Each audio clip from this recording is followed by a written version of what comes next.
गणतंत्र दिवस, गणतंत्र दिवस। भारत माता की, भारत माता की। अन्न जहां का, अन्न जहां का, वस्त्र जहां के, वस्त्र जहां के, वो है प्यारा, वो है प्यारा। देश की रक्षा जीना है तो, देश की रक्षा जीना है तो। भारत माता की, भारत माता की।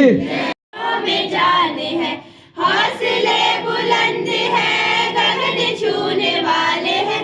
आंधिया चले हनुमान की छलांग लेके तीर बन के चलना है। हिंद के बहादुरों वक्त की पुकार है। बढ़ना है, बढ़ना है, आगे सबसे बढ़ना है। भूल जाओ क्रांति। Attention studies, attention.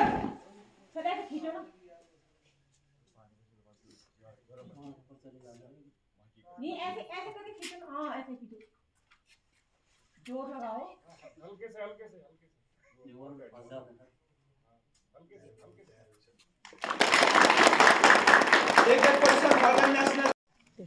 जो कि इस प्रकार से डॉक्टर धन सिंह रावत, मंत्री चिकित्सा स्वास्थ्य, चिकित्सा शिक्षा सहकारिता, उच्च शिक्षा, संस्कृत शिक्षा, विद्यालयी शिक्षा।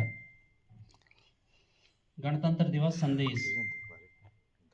विद्यालयी शिक्षा परिवार के समस्त छात्र छात्राओं, अभिभावकों, समस्त सम्मानित नागरिकों को 75वें गणतंत्र दिवस की हार्दिक बधाई और शुभ। कि आज हम सभी मिलकर अपने देश के संविधान निर्माताओं को याद कर उनके प्रति श्रद्धा सुमन अर्पित कर रहे हैं।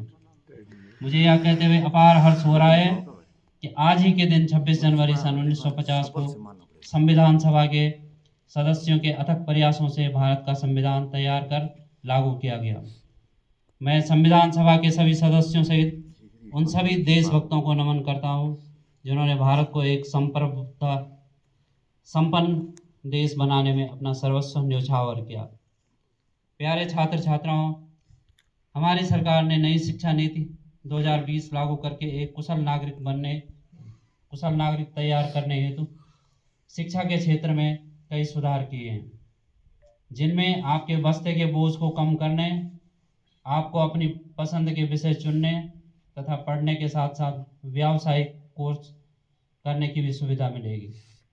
हमारी सरकार ने प्रदेश के मेधावी छात्र छात्राओं को प्रारंभिक व माध्यमिक स्तर पर कक्षा 6 से 12 तक मुख्यमंत्री मेधावी छात्रवृत्ति योजना लागू कर छात्र छात्राओं को आर्थिक सहायता प्रदान कर उच्च शिक्षा प्रदान करने का अवसर प्रदान किया है।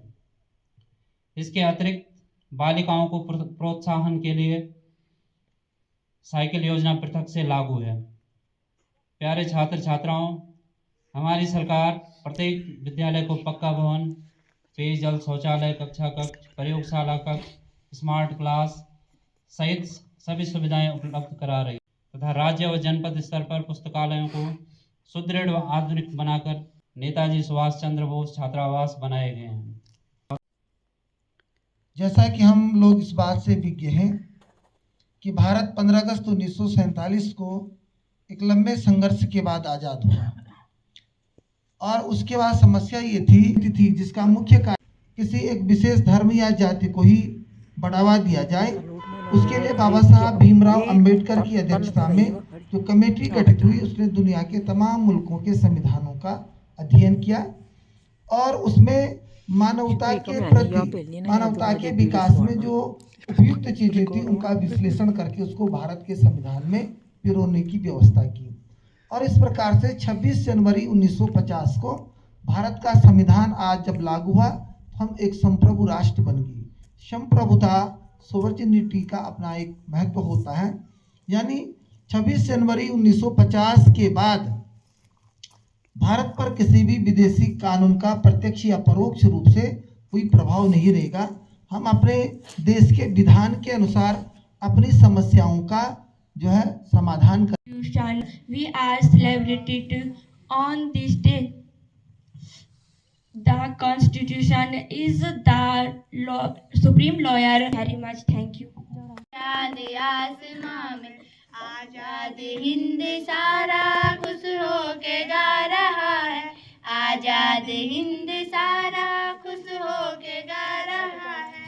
सर पर तिरंगा झंडा जलवा दिखा रहा है।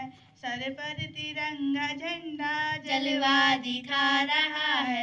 कौमी तिरंगे झंडे ऊंचे रहो जहां तू जाने है। जैसे कि 49 को हमारा संविधान का निर्माण हुआ और 26 जनवरी 1950 को लागू किया गया। भारत का जो संविधान है सबसे बड़ा लिखित संविधान है। भारत का जो संविधान है विश्व का सबसे बड़ा लिखित संविधान है, जिसके जनक डॉक्टर भीमराव अंबेडकर जी को कहा जाता है। डॉक्टर भीमराव अंबेडकर जी एक निम्न परिवार से पले बड़े हैं, जिन्होंने अपनी 14 अप्रैल 1891 में मध्य प्रदेश में हुआ था। वो मंजिल मंजिल रह जाती मानव का इतिहास न होता। धन्यवाद।